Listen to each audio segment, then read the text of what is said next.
C'est l'heure de notre café politique du vendredi 26 septembre. Il me fait plaisir d'accueillir les collègues du café cette semaine. Alix Villeneuve, notre collègue de Radio-Canada à Fredericton. Bonjour, Alix. Bonjour, Martine. Et puis l'éditorialiste de l'Acadie Nouvelle, François Gravel à Caraquette. Bonjour, François.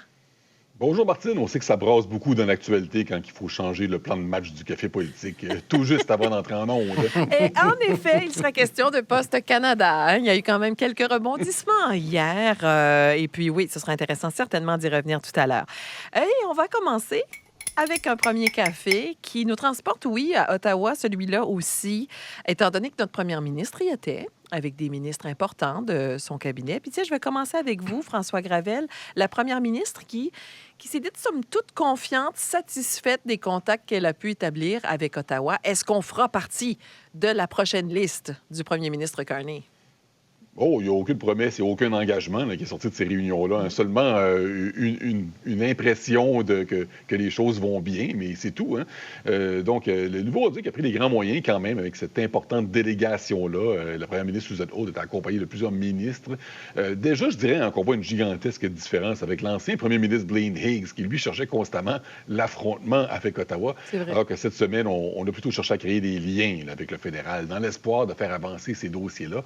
Ce qui est une bonne initiative. Là, on sait que Mark Carney a dévoilé cette liste de projets d'intérêt national. Il n'y avait rien du tout pour le Nouveau-Brunswick. Alors, plutôt que d'accepter la décision, plutôt que de s'en plaindre, plutôt que de critiquer les choix du fédéral, bien, le gouvernement a décidé de sensibiliser le fédéral à ces projets qui comprennent, entre autres, des initiatives pour le port des ports de Saint-Jean, le port de Belledune. Maintenant, la question que vous posez, Martine, est-ce que ça va apporter des résultats? Suzanne Holt, le vice-premier ministre René Lagacé semble croire que oui.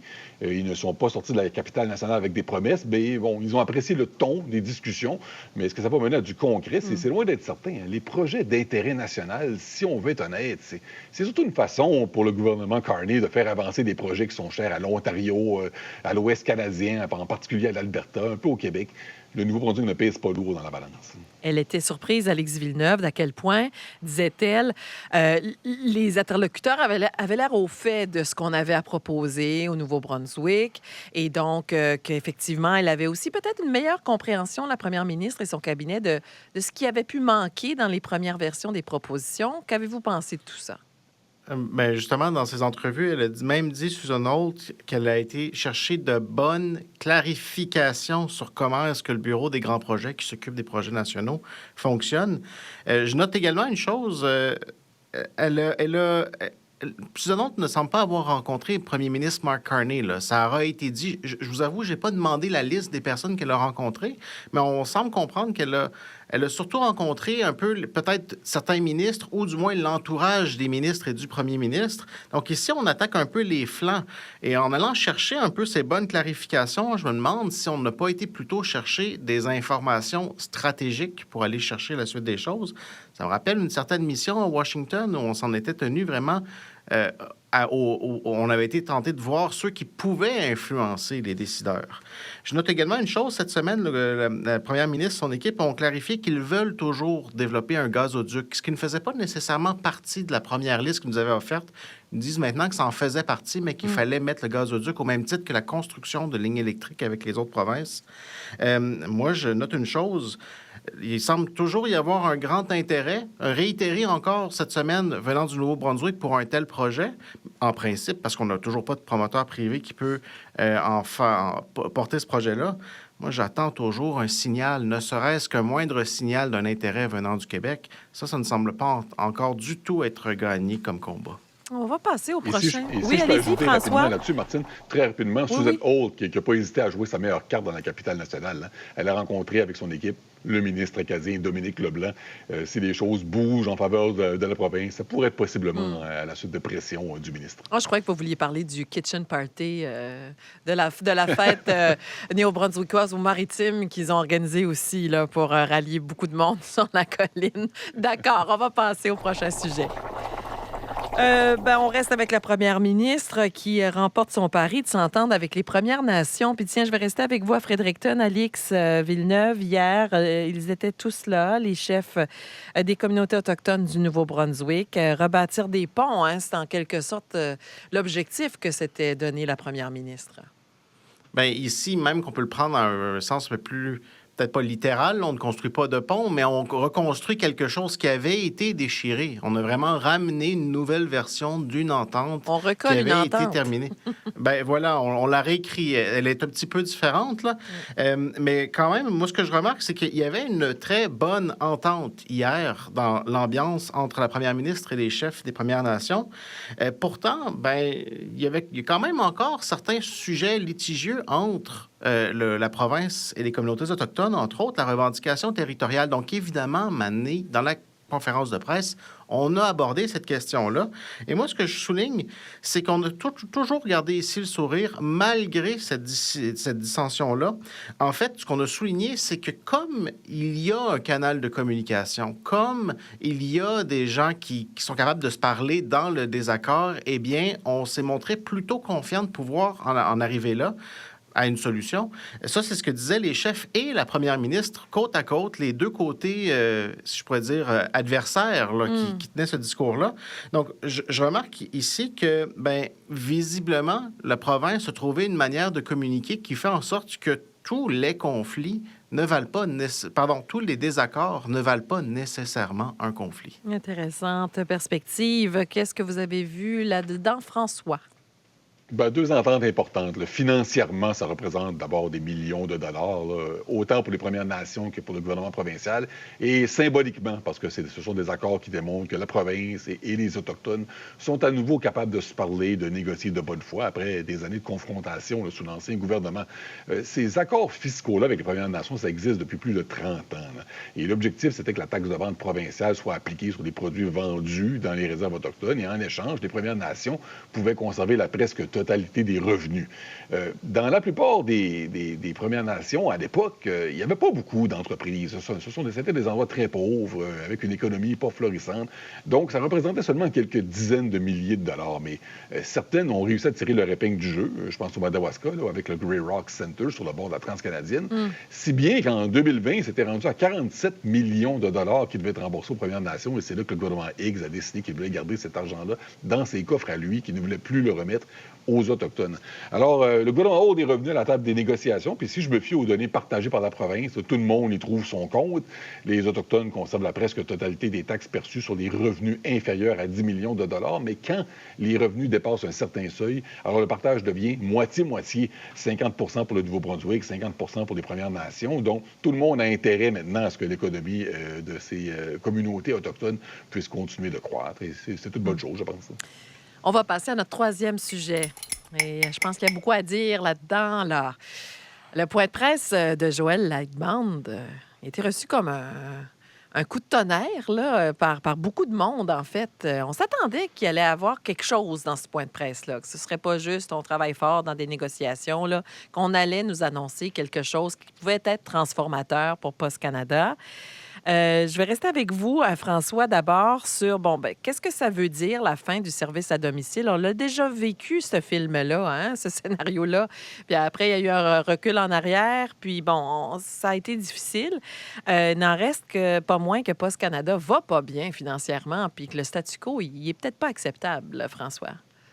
Oui, voilà. Hier, en me préparant en prévision du café politique, Martine, j'avais prévu un café corsé là, au ministre fédéral des Services publics, Joël Lightband, là, qui sonne la fin de la récréation là, chez Post Canada, pour découvrir ce matin, j'avais congé hier soir, alors pour découvrir ce matin que le syndicat qui représente les travailleurs des postes a déclenché la grève. Je me doutais pas que la réaction serait aussi forte et aussi rapide, mais en même temps, je la comprends, cette réaction-là. Ces gens-là ne se battent soudainement plus uniquement pour les augmentations de salaire, mais aussi pour leurs emplois.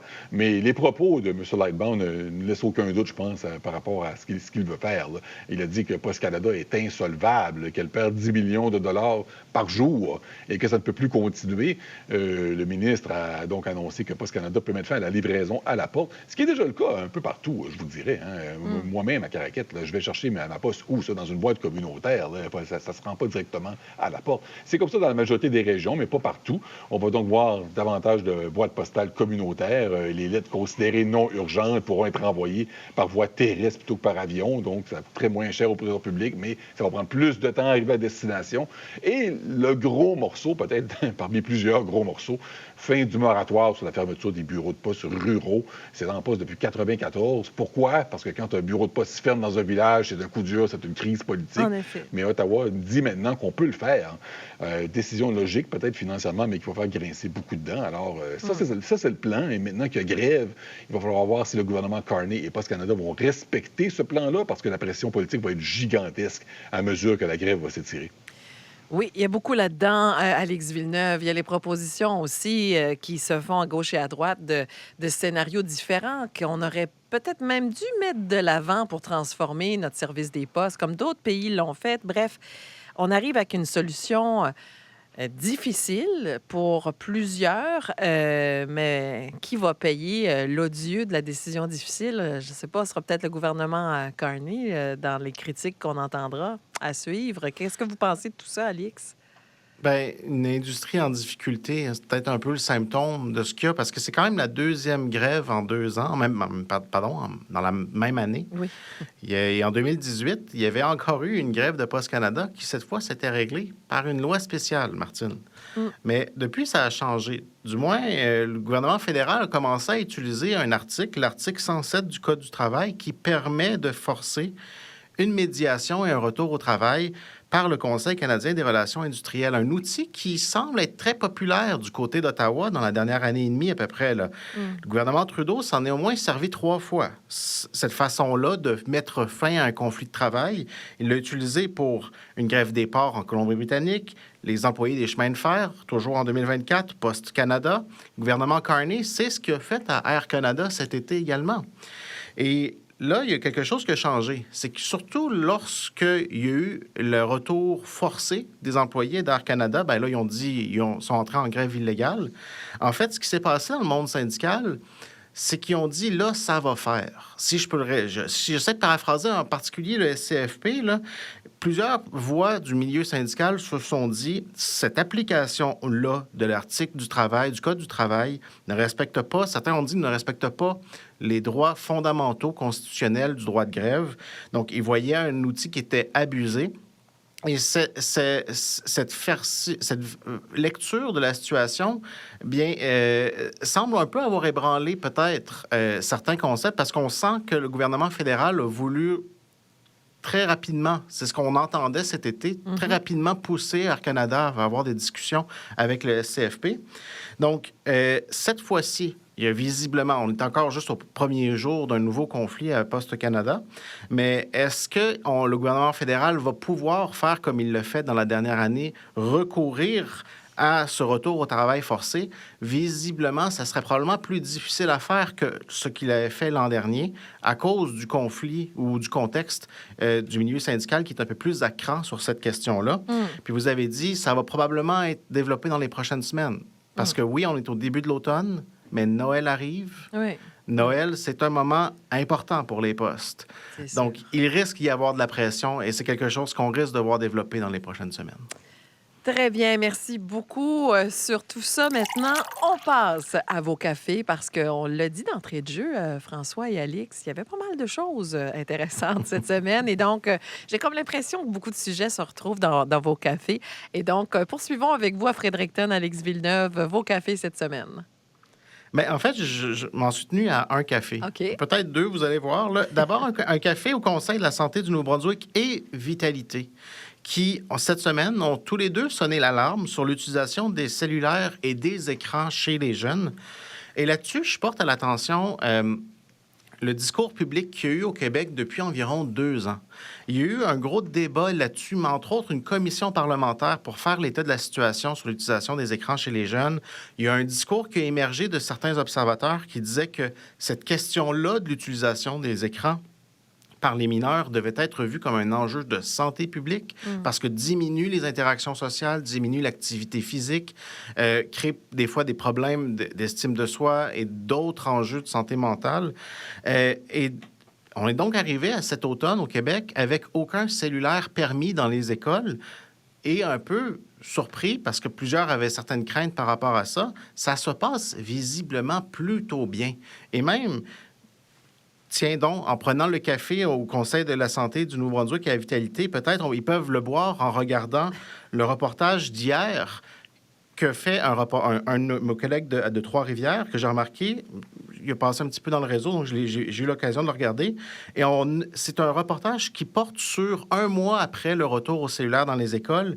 Et les critiques sont dithyrambiques du personnel scolaire comme des élèves. Tout le monde salue la fin de l'utilisation du cellulaire dans les écoles. C'est ça. Il y a même une technicienne en loisirs qui a dit cette citation: « Je n'ai jamais vu autant de jeunes aller jouer dehors. » Avec la règle au Québec, oui, du cellulaire à l'école. Peut-être des éléments à aller chercher là pour le Nouveau-Brunswick également. Intéressante suggestion de café. De votre côté, François? J'en ai 3 de mon côté. Oh, Le premier au maire. Donc, le premier au maire de Caraquette, Bernard Thériault, c'était l'annonce importante hier, hein, le Centre régional de génération qui va porter le nom de Centre Uni, Uni Coopération financière qui va verser 500 000 $ pour obtenir ce privilège. J'en parle parce qu'il y a eu des négociations assez fortes là-dessus. Pendant longtemps, ce qu'on comprenait du dossier, c'est que Uni ne voulait pas verser une somme aussi importante, alors que la ville de Caraquette, elle, insistait pour que ce soit 500 000 $ et qu'elle n'allait pas négocier ce montant-là à la baisse. Et on se demandait qui allait gagner ce bras de fer, parce qu'on ne pouvait pas imaginer ce centre-là porter Uni Coopération financière à son siège social à Caraquette, là, je le rappelle. Là. Alors, j'essaie d'imaginer le centre des générations qui aurait porté le nom d'une autre institution financière. C'est pas un scénario, je crois, que la ville de Caraquette était prête à considérer, mais en même temps, il y avait ces négociations-là qui avaient lieu. Et finalement, eh bien, elle a remporté son pari. Café corsé aux élus municipaux et provinciaux de la région Chaleur, en lien, bien sûr, avec Air Canada, qui abandonne l'aéroport de Bathurst, qui cessera de faire atterrir ses avions. Décision d'affaires, mais aussi enjeu politique. Bathurst, c'est le dernier aéroport du nord du Nouveau-Brunswick qui offrait des vols pour passagers jusqu'au début des années 2000. Hein. Je rappelle qu'on pouvait prendre l'avion à Miramichi, à Bathurst, à Charlot, à Saint-Léonard. Les transporteurs aériens les ont abandonnés les uns après les autres. Et chaque fois, ça a été dénoncé par la classe politique, mais chaque fois, les transporteurs aériens ne sont pas revenus. Et en terminant, Martine, un double-double à Alison Coffin, qui est l'ancienne chef du nouveau Parti démocratique de Terre-Neuve. Oui. Et pourquoi je vous parle d'elle ce matin? Parce que Terre-Neuve est en campagne électorale et que Mme Coffin est candidate dans 2 circonscriptions différentes. Et c'est parfaitement légal à Terre-Neuve. Et il semble que ce soit légal aussi au Nouveau-Brunswick, d'ailleurs. Et Mme Coffin ne s'attend pas, sans doute, à se faire élire ni dans une circonscription ni dans l'autre. Son objectif, c'est de faire valoir le besoin d'une réforme électorale. Et elle a choisi de le faire en étant candidate dans 2 endroits différents. C'est intéressant. Entre ça et les bulletins de vote interminables, là, avec tous les candidats, quand même, je veux dire, ce sont des stratégies qui se valent, j'imagine. Merci beaucoup à tous les deux pour ce café politique. Alix Villeneuve, on suit vos reportages à Fredericton. Et bien sûr, on va lire vos éditoriaux dans l'Acadie Nouvelle. François Gravel, bonne semaine tous les deux. Merci, à la prochaine. Merci beaucoup.